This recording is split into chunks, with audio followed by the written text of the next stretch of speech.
Polda Sumut menggagalkan peredaran dan perdagangan sisik terenggiling sebanyak hampir 1 ton di sebuah rumah kota Tanjung Balai, Sumatera Utara.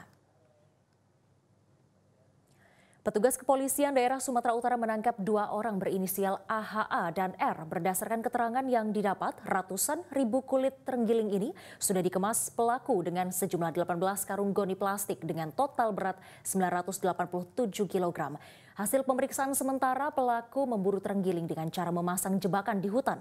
Kemudian pelaku menguliti dan mengambil sisik terenggiling yang rencananya untuk dijual ke luar negeri dan ke beberapa daerah lainnya. Untuk mengetahui apakah ada pelaku lain, penyidik di Treskrim Sus Polda Sumut masih mengembangkan kasus. Akibat perbuatannya, pelaku dijerat dengan pasal konservasi sumber daya alam hayati dan ekosistemnya dengan ancaman pidana penjara 5 tahun penjara.